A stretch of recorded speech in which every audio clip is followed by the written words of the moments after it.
கம்போடியாவின் கொலைக்களங்கள் தி killing fields என்பது மனித வரலாற்றின் மிகவும் கருப்பு பக்கங்களில் ஒன்றாகும். 1975 முதல் 1979 வரையிலான காலகட்டத்தில் khmer rouge என்ற கம்யூனிச அமைப்பின் ஆட்சியின் கீழ் நடந்த இனப்படுகொலையை இது குறிக்கிறது. போல் பாட் தலைமையிலான இந்த அமைப்பு கம்போடியாவை ஒரு வர்க்கமற்ற விவசாய நாடாக மாற்ற விரும்பியது.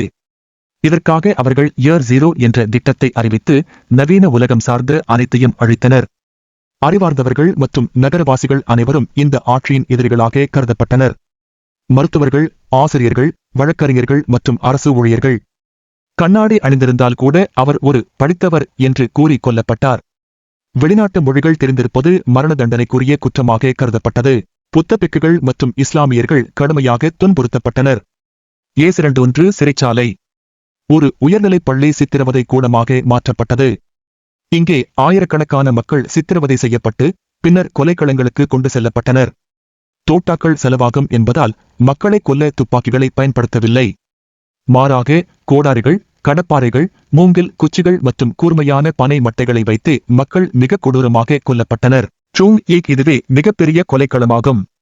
இன்று இங்கே பல ஆயிரக்கணக்கான மனித மண்டை ஓடுகள் ஒரு நினைவு சின்னத்தில் வைக்கப்பட்டுள்ளன. சுமார் 4 ஆண்டுகளுக்குள் 15 முதல் 20 லட்சம் மக்கள் உயிரிழந்தனர். இது அந்த நாட்டின் அப்போதைய மக்கள் தொகையில் சுமார் 25% ஆகும். நேரடி கொலைகள், கடுமையான பட்டினி, முறையான மருத்துவ வசதி இல்லாததால் ஏற்பட்ட நோய்கள், அடிமை வேலைகளால் ஏற்பட்ட சோர்வு போன்றவற்றால் மக்கள் இறந்தனர்.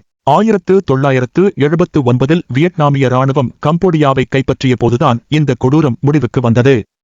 டெத் பிரான் என்ற ஊடகவியலாளர்தான் கொலைக்களங்கள் என்ற வார்த்தையை முதலில் பயன்படுத்தி இந்த துயரத்தை உலகிற்கு தெரியப்படுத்தினார். இந்த கொலைக்களங்களில் இருக்கும் சங்கிலி மரம் அந்த காலத்தின் மிக கொடூரமான அடையாளமாக இன்றும் கருதப்படுகிறது.